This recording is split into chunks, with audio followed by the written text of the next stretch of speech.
বিশেষ এক খাবার খাওয়ার জন্য সব সময় এখানে লেগে থাকে ভিড়। গত ৬৭ বছর ধরে তৃপ্তির এই খাবার বিক্রি করছেন ৮৫ বছরের বৃদ্ধ মজিবুর রহমান।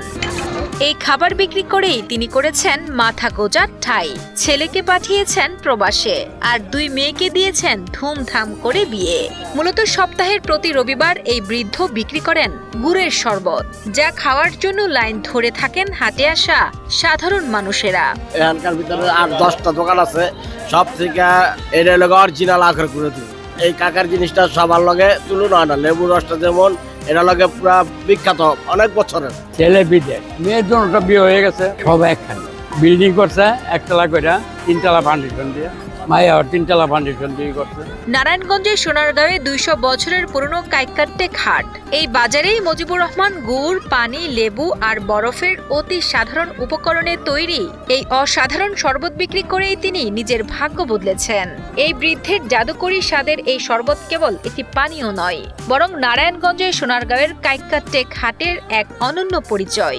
সময়ের সাথে সাথে হাটের জৌলুস কমলেও মজিবুরের শরবতের স্বাদ এক বিন্দুও কমেনি। চাচার আমরা ছোটবেলাতে দেখেছি, আমার বাপের সাথে আসতাম, কিন্তু আমি চাচার শরবতটা আমার ভালো লাগে, এই বিধে আমি এখানে আইছি। আর এই যে খাইতেছি খুবই ভালো লাগতেছে, লেবুটা দিছে খুবই ভালো লাগতেছে। আজকে প্রথম আসলাম, নতুন অবস্থা, ভালোই টেস্ট লাগতেছে। অন্য সমিতিতে ভেজাল থাকে, অন্য সমিতিতে কিন্তু কাকা কাছে ভেজালও নাই, আর টেস্টও যে অর্গানিক টেস্টই ভালো। একসময় মাত্র ৪ আনা থেকে শুরু করা এই শরবত এখন প্রতি গ্লাস ১০ টাকায় বিক্রি হয়। তার দেখা দেখি অনেকে এই ব্যবসায় এলেও মজিবুরের এই চিরচেনা স্বাদ কেউ এনে দিতে পারেননি। তাই তো পুরনো ক্রেতারা আজও ভিড় করেন তার দোকানে। আমি যখন ছোট তখন আমার আব্বার সাথে যখন আসতাম, মানে এই কাকার হাতের থেকে আমরা ৮ আনা গ্লাস খাইতাম। এখন কিন্তু মশলা দিলে ১০ টাকা গ্লাস। সপ্তাহে মাত্র একদিন শরবত বিক্রি করলেও বাকি ৬ দিন নাতি নাতনিদের সাথে সময় কাটিয়ে প্রশান্তির জীবন পার করছেন এই বৃদ্ধ। বাবা ২০০০ হয়, ৩০০০ হয়, গরমের উপর নির্ভর এটা ৩০০০, ৪০০০, ৫০০০ টাকা সময় আরো বেশি হয়। যত গরম পড়বে তত চলে।